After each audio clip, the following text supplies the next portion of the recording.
I think the thing that happens on any farm or homestead is that sometimes you lose sight of the big picture of what you're trying to accomplish when you're in the midst of going through the transitions and changes and adjustments. And so, yeah, I think we can offer some insight into how we dealt with those changes and the transitions over the last 2 years, and how our farm looks different and feels different for us too. Since we last recorded videos, we've had 2 litters of piglets on the farm. This is our sow Bernie and her piglets that she had.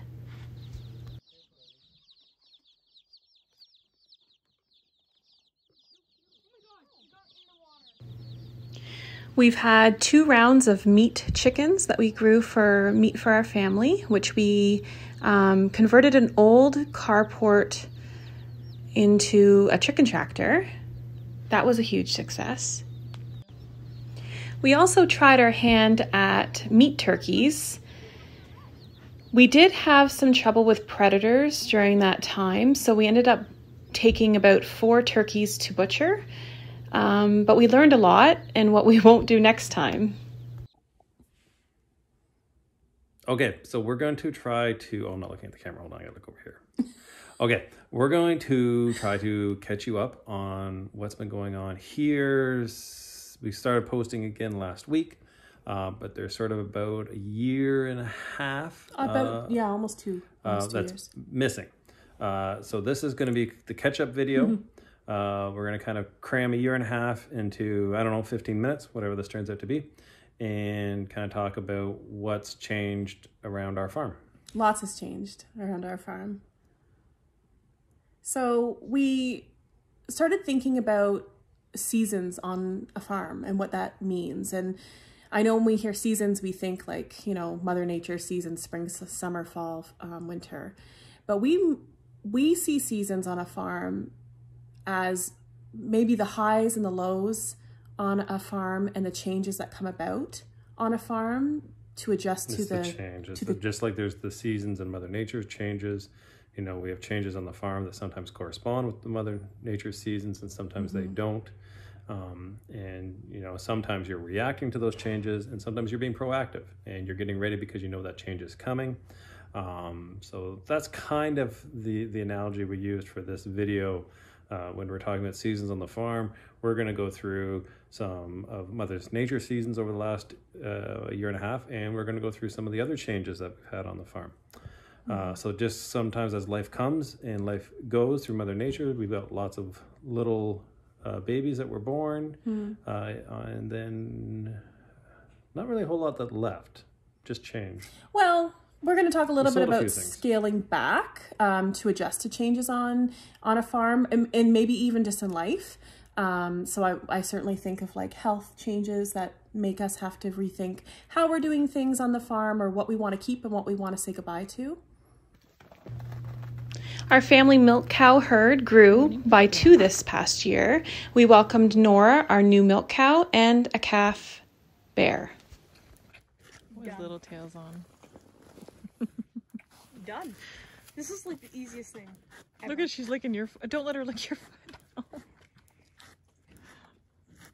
Aww. He's not on. He's not? Are you sure? Yeah, he's making second turn. His little tail's going. Can they try to put him on there? Yeah, no, it's looking already. Thanks. She's going to have to be quiet with my boot for some reason. I'll pop a feet in there.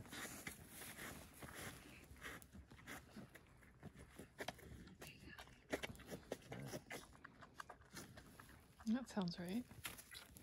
Oh, he just got milk. Oh, he's excited, eh? Don't bite me. Don't bite me.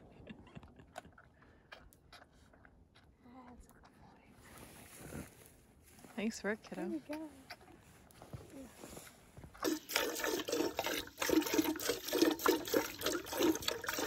Our experience doing AI with our jerseys has been a kind of a challenging trial.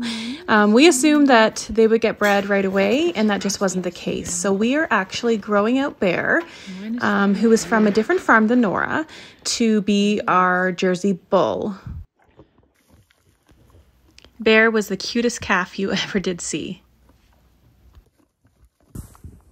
So the location, as I was saying, the barn itself has changed. So we have been on this journey of building our farm from the ground up, from scratch. About a year and a half ago, we moved our entire herd. Nick and I, we have Charlet, purebred Charlets. We moved them to our land, to our farm. And we built a barn, you can see right there. So half of our barn is hay storage and straw storage. Half of our barn is where we allow the cows to kind of free choice come in. We also have a squeeze and a handling system that we can take apart and put back together as needed. But that change, while it was hard at the time and has been hard through the process, has been a blessing, and it's been kind of a gift. Hello, Nick. Hello. You look small. Welcome to my barn. Welcome to your barn. Coverall barn. Say it again, Murray. Number one.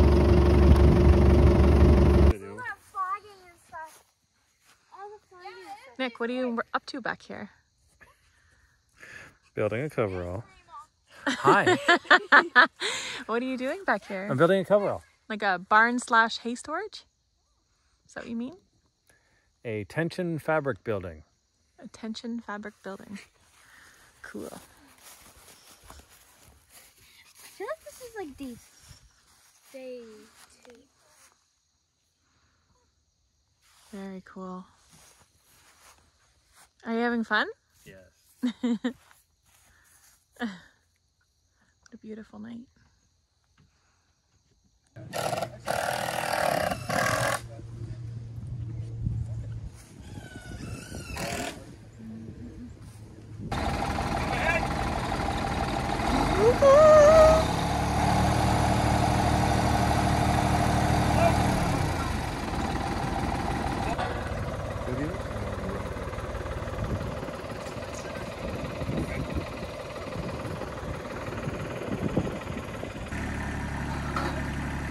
We don't want this on YouTube.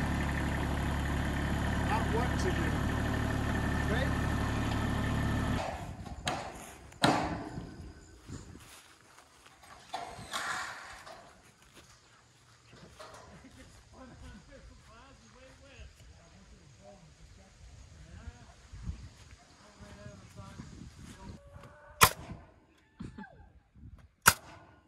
You hear vibrating.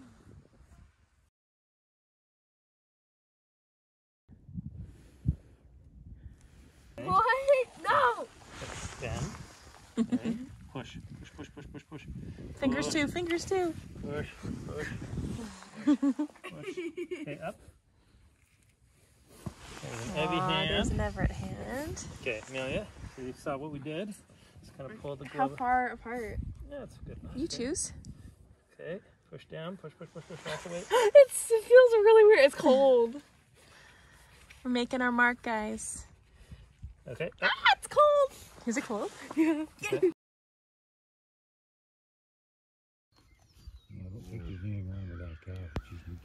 We moved our Charlet herd to the back of our farm where they could be rotationally grazed in a very efficient way. During that time, we also have welcomed a whole bunch of new babies to our herd, and it's been lovely and wonderful.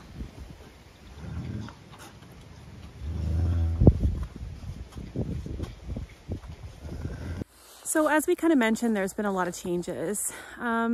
Specifically, some of those changes were to kind of adjust and honestly just take care of our hearts.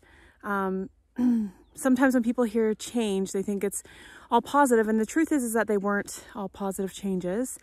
And some were very difficult decisions to make. So this past year, garden season, we scaled back our garden, like in a major way. We ended up just getting some kind of prefabbed raised garden beds, just enough for my little kitchen garden. We grew some tomatoes and some herbs, peas and beans, and we loved it. And it was super manageable, and it was exactly what we needed at the time.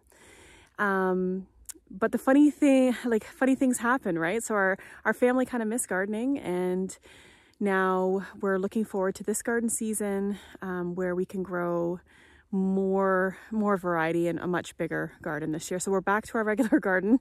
It's funny how you miss it, right? I guess your heart does tell you what your heart needs, what it can let go and what it wants to hang on to. So it was the first year our kids hadn't grown pumpkins, and we didn't realize our son's 8 and he had never gone to another pumpkin patch and really missed that. So we have picked some real specific intentional varieties of pumpkins and squash and potatoes and onions, and we're gonna do a bigger garden this year, which we're excited about. Another massive change for Helferock this year was, you know, just because of life circumstances and trying to make things more manageable, we decided that we were gonna stop farrowing piglets. We've raised our own pork for many years now. We started on this journey to raise our own pork right from, you know, from boar to and sow to farrowing piglets, and honestly, it was a really beautiful time in our lives, and our kids got to have some amazing experiences and got to be very hands-on with our piglets, and we love the pork that we raise.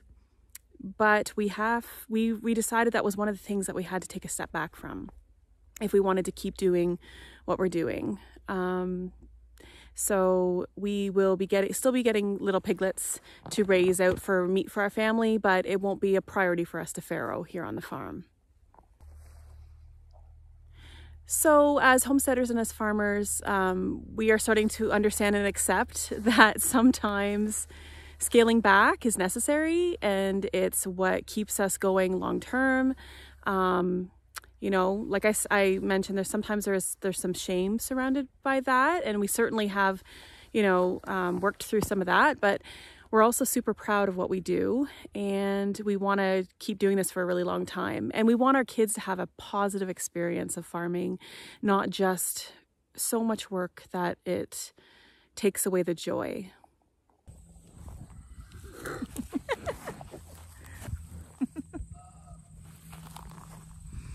Oh, goodness.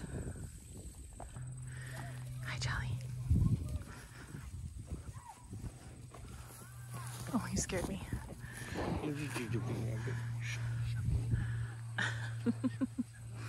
Such a love, eh? Oh, here's a big cow nose. Hey, big girl.